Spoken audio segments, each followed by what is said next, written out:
স্বচ্ছতা জবাবদিহিতা সেগুলোকে বাধাগ্রস্ত করছে। যে মাঠ সমতল রেখে রাখা ছাড়া নির্বাচন করা উচিত নয়, কিন্তু ভাইস চ্যান্সেলর সাহেব মাঠ সমতল না করে অসমতল মাঠে তিনি নির্বাচন করে সাধারণ ছাত্রদেরকে প্রতারিত করেছে।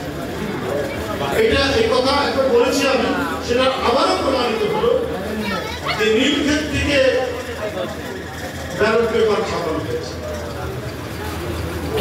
তো তাহলে কোন একটি মহল বিশেষ, কোন একটি রাজনৈতিক সংগঠন বা তারা উদ্দেশ্য সাধনের জন্য বিশ্ববিদ্যালয় কর্তৃপক্ষ একভাবে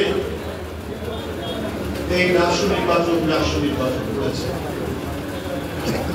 সবারই প্রত্যাশা ডক্টর ইউনূস সাহেবের এই সময়টাতে শেখ হাসিনার আমলের যত পথ, যত অনিয়ম, যত অনাচার সবগুলোর অবসান হয়ে সব ক্ষেত্রে স্বচ্ছতা এবং জবাবদিহিতা আসবে। কিন্তু বিভিন্ন প্রতিষ্ঠানে নানা কিসিমের লোকরা অবস্থান করে এই স্বচ্ছতা জবাবদিহিতা সেগুলোকে বাধাগ্রস্ত করছে এবং একটি রাজনৈতিক উদ্দেশ্যে, অশুভ উদ্দেশ্যে কাজ করে যাচ্ছে। এইটা অন্তর্বর্তীকালীন সরকারের দেখা উচিত, তাদের আরো বেশি ইন্টারভেনশন করা উচিত। সরকার তো সব দিকে চোখ রাখবে,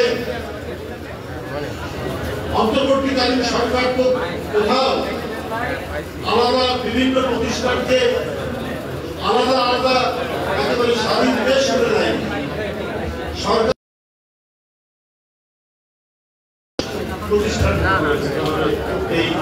এই সমস্ত অনিয়মের কথা এই প্রক্রিয়া যদি চলতে থাকে, আগামী জাতীয় নির্বাচন অত্যন্ত ঝুঁকিপূর্ণ হয়ে যাবে। আগামী জাতীয় নির্বাচন অনেক প্রশ্ন উঠবে এবং নানা কায়দা কানুন করে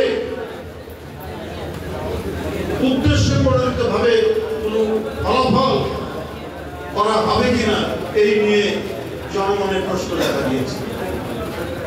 প্রত্যেকেরই প্রত্যাশা 16 বছর কেউ ভোট দিতে পারেনি, ভোটাররা ভোট কেন্দ্রে যেতে পারেনি, দিনের ভোট রাত্রে হয়েছে, ভোটারবিহীন ভোট হয়েছে, আমরা আর মামুদের ভোট হয়েছে 2024 সালে। এই সমস্ত অনাচার ভোট, এই সমস্ত অবাধ সুষ্ঠু নির্বাচনকে একেবারে মাটির তলায় কবর দিয়ে শেখ হাসিনা তার রাজত্ব কায়েম করতে চেয়েছিলেন, তার ক্ষমতা ধরে রাখতে চেয়েছিলেন। সেগুলো যদি কোনো অবশিষ্টাংশ, কোনো চিহ্ন এখনো যদি এখনো থেকে থাকে এবং শেখ হাসিনার পথ অনুসরণ করে কাউকে কাউকে জিতিয়ে দেওয়ার যদি কোনো নির্বাচন থাকে, তাহলে এই জাতির জন্য দুর্ভাগ্যজনক।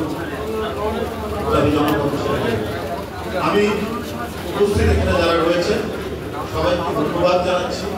আমরা কাজী আসাদ ভাইয়ের আত্মার মাতৃরাত কামনা করছি এবং এখানে তরুণ যারা আছেন, এখানে বয়স্ক যারা আছেন, যুবক যারা আছেন, প্রৌঢ় যারা আছেন, তাদের সবাইকে বেশি বেশি করে শহীদ রাষ্ট্রপতি জিয়াউর রহমানের জীবনী পড়তে হবে।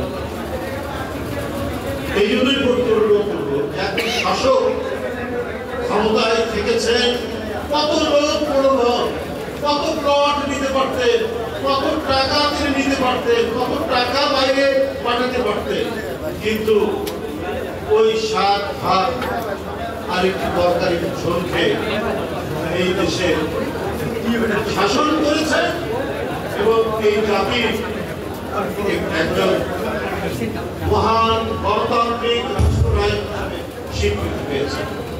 তারই পথ ধরে বেগম খালেদা জিয়া দেশ শাসন করেছেন সততার সাথে, নিষ্ঠার সাথে, গণতন্ত্রের চর্চার এক মহান দৃষ্টান্ত দেখে গণতন্ত্র ফেরানোর জন্য এক অকুতোভয় সাহস নিয়ে বিএনপি ভারপ্রাপ্ত চেয়ারম্যান আজও কাজ করে যাচ্ছে এবং আমাদেরকে দৃষ্টান্ত নিয়ে পথ চলতে হবে। কাজী আসাদদের মতো মহত্তম, নির্লোভ, নির্ভীক, সৎ মানুষের দৃষ্টান্ত অনুসরণ করে কাজ করতে হবে। ধন্যবাদ।